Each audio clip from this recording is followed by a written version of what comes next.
So Casey, I think that's a fantastic. So one of the things, and actually, Don Hubin actually did something. Ohio has a weird law. Ohio goes county by county in terms of their temporary orders. And so Don was able to essentially collect a sample of like what the temporary order looked like, because that's a driving factor. Anybody that's been in family court knows that's a driving factor of that final order is that temp order. The biggest issue you run into a lot of states is the fact that in California, if it involves a minor, it's sealed.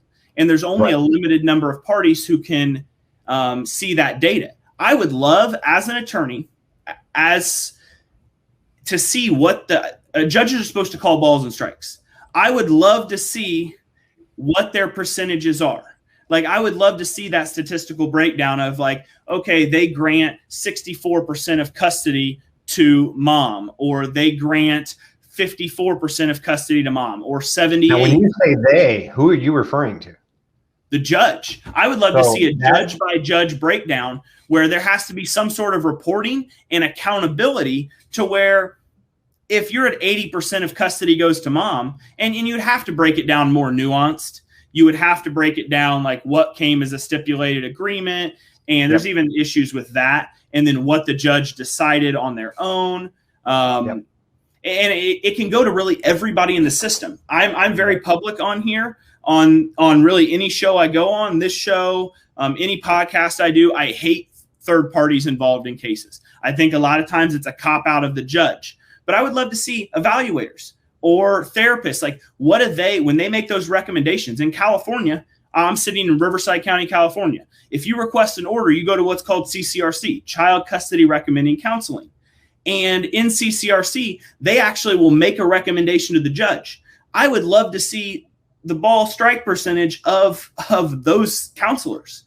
So that was my question. Where's this equity coming from? When I created the survey on the website is, say a state does invoke 50-50. Florida's laws are written to the point where it says everything but 50-50. I mean, it's pretty, clear and concise. But even say Kentucky, it still comes down to judge's discretion. So that judge's discretion, if the state law says 50-50, well, what are the judges actually, putting out?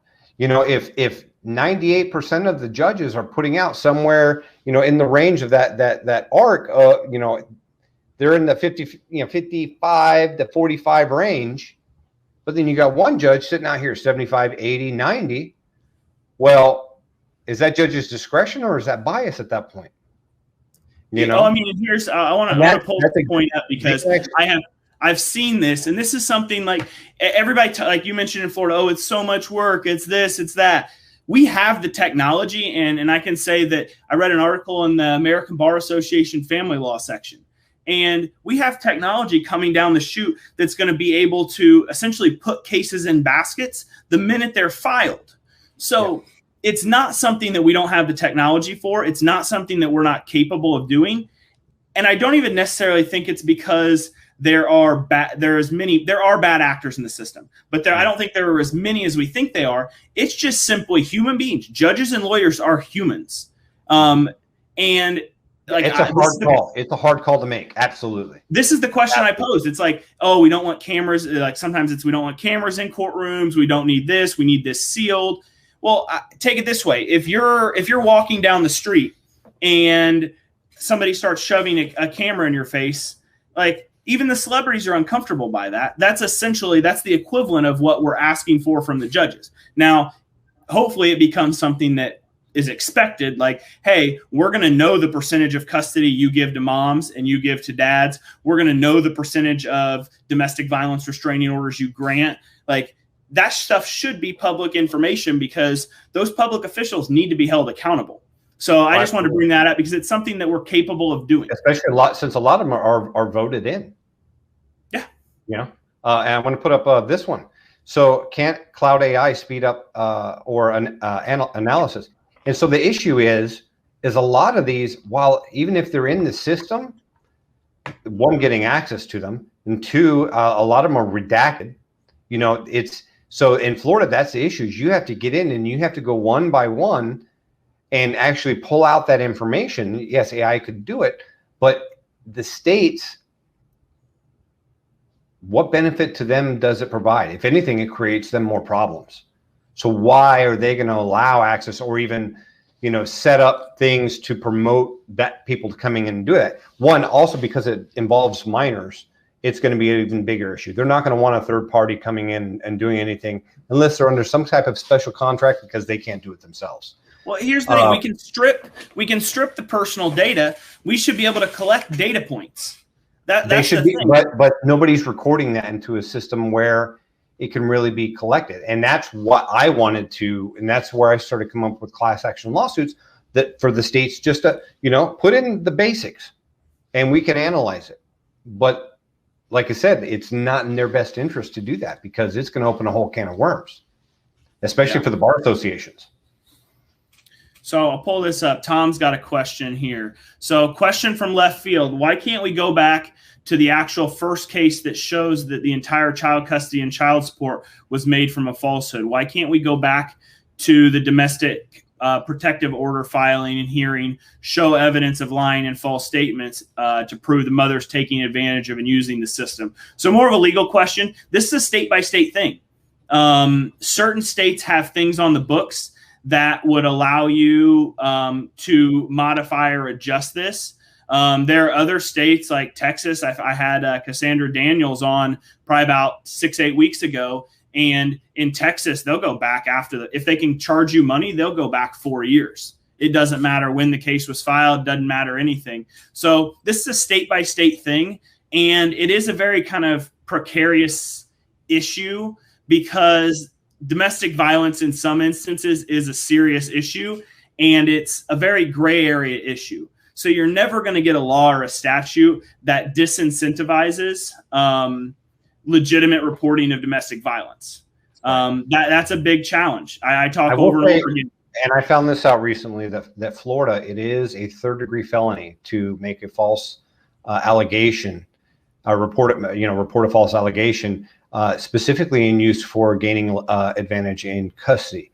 The problem is even if they do, it's upon the police or the judge to pursue any criminal violation. The other party, the victim of that allegation, there's nothing that they can do. They can provide evidence, but at that point it becomes a criminal offense, and it's upon the police or the judge to pursue that. At that point, they're like, well, really, is it in the child's best interest to put the other parent in jail when we were looking at putting one parent in jail, or should we just try and get things to smooth over? And you have to realize, when you jump from family court to criminal court, what is the burden of proof?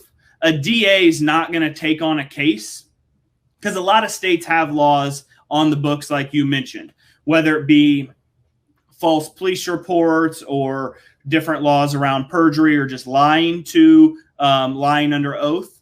But you jump from preponderance of the evidence in most cases in family court to beyond reasonable doubt.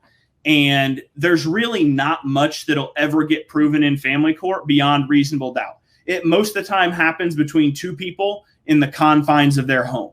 And it's almost impossible, short of black eyes, blood, something like that. It's his word against yours, and everything else. And it's hard to tell anything factual out of just two people it's complete chaos.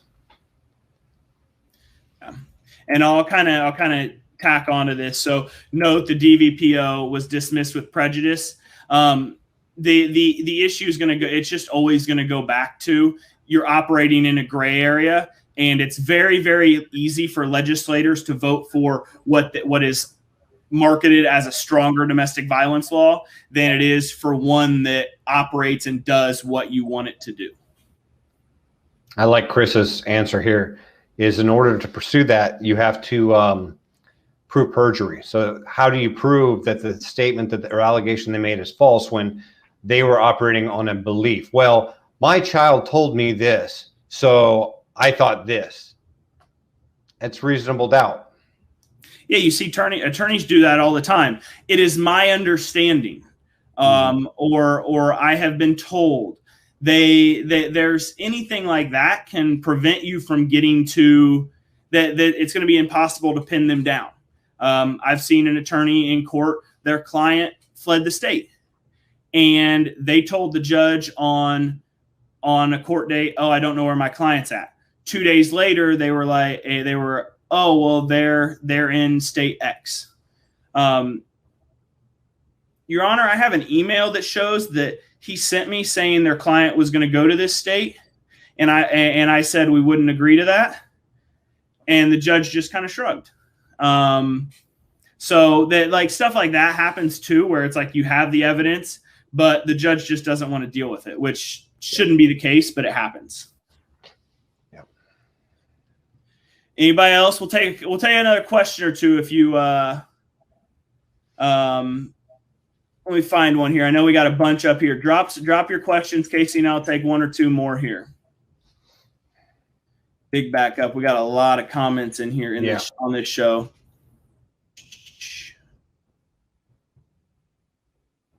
So, okay, here's a good one, I think, because I kind of made a reference to it. When talking about cutting off the supply lines, when I was mentioning earlier, where's the Title 4D discussion?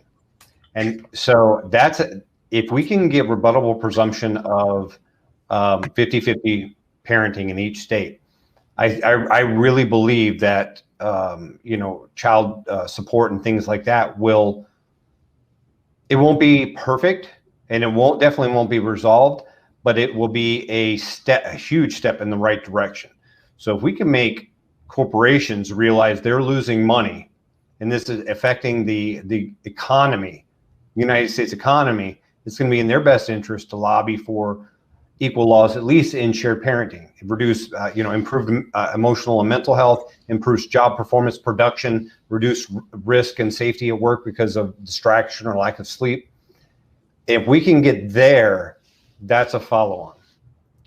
So Title 4D, but here's the thing with Title 4D, or even what we were talking about with the attorneys, the Bar Association. Well, we've got all these attorneys in the state that we have to think about their livelihood. This is their job, their career. So we have to make sure the laws stay the way they are so they can, all these people can feed their families.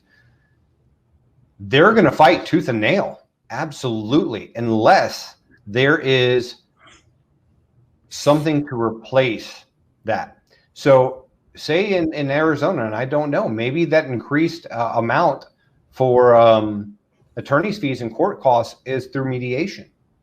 So those family attorneys that are doing things in the court system and making things very divisive, maybe they can switch to mediation rather than. I'm a big proponent of that. I always tell people how do we fix the system?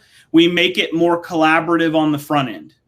Right. Because the Title 4D, I don't know what what's going to fill that vacuum. The states, if they're profiting off this and they need this, we're going to have to create something that's going to be in their interest to say, okay, well, we have to switch from Title 4D to doing this.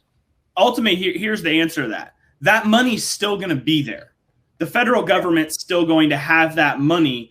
It's just going to have to determine a different way to allocate those funds to the states to be able to operate whatever the states are utilizing that. Part of it's the child support enforcement. Part of it's the family courts, which in theory you wouldn't need as much of.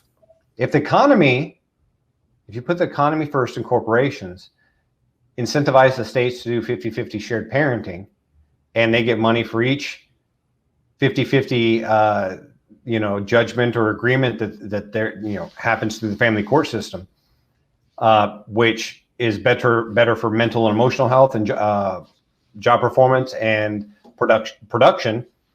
Maybe that stimulates the economy enough to warrant it. Yeah, definitely. All right, guys. So we have been here for almost an hour and 20 minutes. I know my heart out's supposed to be about an hour and 5, but we were on a little bit of a hot streak there. So once again, want to thank Ryan for coming on, and also the second half here, the second 2/3 of it, for Casey hopping on and talking about his research and asking some questions and having a great discussion there. I will be back for a regularly scheduled show on Thursday.